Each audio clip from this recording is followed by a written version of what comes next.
ಇನ್ನೊಂದು ಕೇಳ್ಪಟ್ಟೆ, ಏನಂತಂದ್ರೆ ಆಫ್ಟರ್ ವರ್ಕೌಟ್ ಒಂದು ಅರ್ಧ ಗಂಟೆ ನಮ್ಮ ಬಾಡಿಯನ್ನ ಬೆಚ್ಚಗಿಟ್ಕೋಬೇಕು ಅಂತ ಕೇಳ್ಪಟ್ಟೆ, ನಿಜನಾ? ಅಂದ್ರು ಅದೊಂದು 70% ವರ್ಕ್ ಆಗುತ್ತೆ. ಹ್ಮ್. ಈಗ ಬಾಡಿ ವರ್ಕೌಟ್ ಮಾಡಬೇಕಾದ್ರೆ ಬಾಡಿ ವಾರ್ಮ್ ಆಗುತ್ತೆ. ಹೌದು. ಹೀಟ್ ಟೆಂಪರೇಚರ್ ಸ್ವಲ್ಪ ಟೆಂಪರೇಚರ್ ರೈಸ್ ಆಗುತ್ತೆ, ಹಾರ್ಟ್ ರೇಟ್ ಇನ್ಕ್ರೀಸ್ ಆಗಿರುತ್ತಲ್ಲ. ಸಡನ್ ಆಗಿ ಆಚೆ ಹೋದಾಗ ಇವಾಗ ಫಾರ್ ಎಕ್ಸಾಂಪಲ್ ಫುಲ್ ಆಫ್, ಒಬ್ಬರು ಸ್ಲೀವ್ಲೆಸ್ ಅಲ್ಲಿ ಮಾಡ್ತಾರೆ, ಆಫ್ ಟಿ ಶರ್ಟ್ ಅಲ್ಲಿ ಮಾಡ್ತಾರೆ, ಬೇಕಾಬಿಟ್ಟು ಬಂದು ಮಾಡ್ಬಿಟ್ಟು ಹಂಗೆ ಹೋಗ್ಬಿಡ್ತಾರೆ. ಆ ವೆದರ್ಗೆ ಅಡ್ಜಸ್ಟ್ ಆಗಲ್ಲ. ಇಲ್ಲಿ ಸ್ವಲ್ಪ ಹೀಟ್ ಟೆಂಪರೇಚರು ಕವರ್ಡ್ ಇರುತ್ತೆ, ಮತ್ತೆ ಎಕ್ಸರ್ಸೈಸ್ ಮಾಡಿ ಹಾರ್ಟ್ ರೇಟ್ ಇನ್ಕ್ರೀಸ್ ಆಗಿರುತ್ತೆ, ಬಾಡಿ ಫುಲ್ ವಾರ್ಮ್ ಆಗಿರುತ್ತೆ. ಆಚೆ ವೆದರ್ ಕೂಲ್ ಇರುತ್ತೆ. ಸೊ ಆ ವೆದರ್ಗೆ ಹೋಗ್ಬಾರ್ದು ಅಂದ್ಬಿಟ್ಟು ಅದ್ ಬಿಟ್ರೆ ಅದರಿಂದ ರಿಸಲ್ಟ್ ಬರೋದು ಆ ತರ ಏನಿಲ್ಲ. ಸಡನ್ ಆಗಿ ವೆದರ್ ಚೇಂಜ್ ಆಗುತ್ತಲ್ಲ ಅಂತ ಅಷ್ಟೇ. ಓಕೆ. ಈಗ ನಾನು ವೆಯ್ಟ್ ಗೇನ್ ಮಾಡ್ಕೊಳಕ್ಕೆ ನಾನು ಜಿಮ್ಗೆ ಹೋಗ್ತೀನಿ ಅಂತ ಅನ್ಕೊಳ್ಳಿ.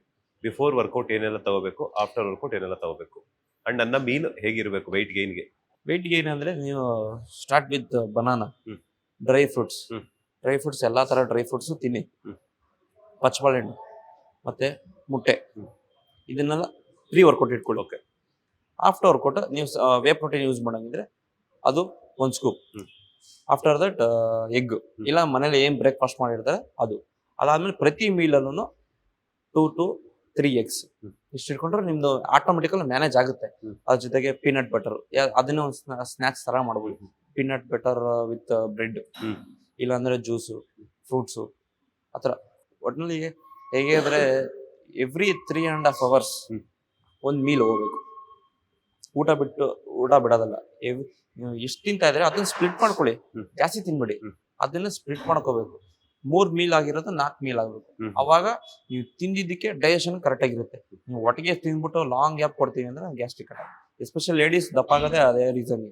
ಊಟ ಬಿಟ್ಬಿಟ್ಟು ಸಣ್ಣ ಆಗ್ಬಿಡ್ತಾರೆ, ಮತ್ತೆ ಫಾಸ್ಟಿಂಗ್ ಅಂತ ಮಾಡ್ತಾರೆ, ಬರೀ ತರಕಾರಿ ಲೋಡ್ ಮಾಡ್ತಾರೆ, ಮೈಯೆಲ್ಲ ಗ್ಯಾಸ್ ತುಂಬ್ಕೊಂಡು ಹೋಗಿ ಎಷ್ಟು ದಪ್ಪ ಆಗ್ತಾರೆ. ಅದೇ ರೀಸನ್.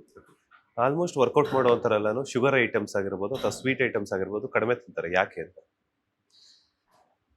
ಕಮ್ಮಿ ತಿಂತಾರೆ ಯಾಕೆ ಅಂದ್ರೆ ಮೇನ್ ಏಜ್ ಆಗೋದವ್ರ ತರ ಕಾಣಿಸ್ತಾರೆ ಬೇಗ. ಶುಗರ್ ಜಾಸ್ತಿ ಕೊಟ್ಟಷ್ಟು ಬೇಗ ಏಜ್ ಆಗೋ ತರ ಕಾಣಿಸ್ತಾರೆ. But zero benefit. ಅದು ಶುಗರ್ ಬೇಗ 12% ಬೇಗ ಶುಗರ್ ಬಂದೇ ಬರುತ್ತೆ.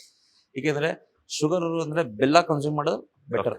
ಆರ್ಟಿಫಿಷಿಯಲ್ ಮತ್ತೆ ಪ್ಯಾಕಿಂಗ್ ಐಟಮ್ಸ್ ಶುಗರ್ ಅದೆಲ್ಲ ಕಂಪ್ಲೀಟ್ ಅನ್ಹೆಲ್ತಿನಿ. ಪ್ಯಾಕಿಂಗ್ ಐಟಮ್ಗಳಕ್ಕೆ ಹೋಗ್ಲೇಬಾರ್ದು ಯಾವುದೇ ಕಾರಣಕ್ಕೂ. ಇವಾಗ ಬೆಲ್ಲ ಯೂಸ್ ಮಾಡ್ಬೋದು, ಆ ಥರದಲ್ಲಿ ಯೂಸ್ ಮಾಡಿದ್ರೆ ಏನಾಗಲ್ಲ.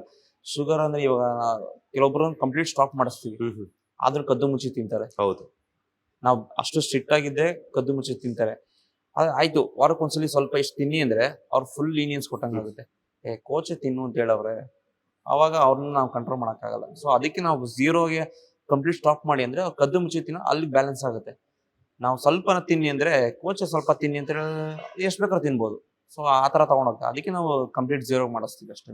ವೆಯ್ಟ್ ಲಾಸ್ಗೆ ಏನೆಲ್ಲ ಫುಡ್, ಹಾಗೆ ಯಾವ ರೀತಿ ವರ್ಕೌಟ್ ಇರಬೇಕು? ಅದೇ ಫೈಬರ್ ಐಟಮ್ ಜಾಸ್ತಿ ಕೊಡಬೇಕು. Protein mandatory.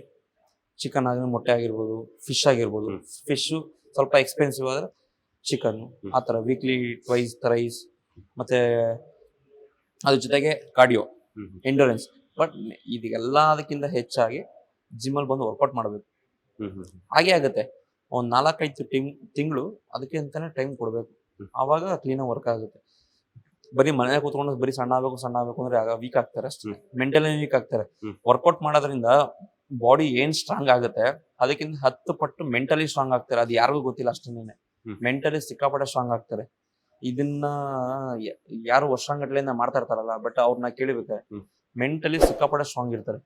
ಬಾಡಿ ಏನ್ ಸ್ಟ್ರಾಂಗ್ 10 ಪಟ್ಟು ಮೆಂಟಲಿ ಸ್ಟ್ರಾಂಗ್ ಆಗ್ತಾರೆ, ಬಟ್ ಯಾರಿಗೂ ಗೊತ್ತಿಲ್ಲ ಅಷ್ಟೇ. ಅದು ಲೇಟೆಸ್ಟ್ ಹಾಗೂ ಇಂಟ್ರೆಸ್ಟಿಂಗ್ ಸುದ್ದಿಗಳಿಗಾಗಿ ಬಾಸ್ ಟಿವಿ ಕನ್ನಡ ಚಾನೆಲ್ನ ಸಬ್ಸ್ಕ್ರೈಬ್ ಮಾಡಿ, ಹಾಗೆಯೇ ಬೆಲ್ ಐಕಾನ್ ಪ್ರೆಸ್ ಮಾಡಿ. ಇದರ ಜೊತೆಗೆ ಫೇಸ್ಬುಕ್, ಇನ್ಸ್ಟಾಗ್ರಾಮ್, ಎಕ್ಸ್ ನಲ್ಲೂ ಮಿಸ್ ಮಾಡದೆ ಫಾಲೋ ಮಾಡಿ.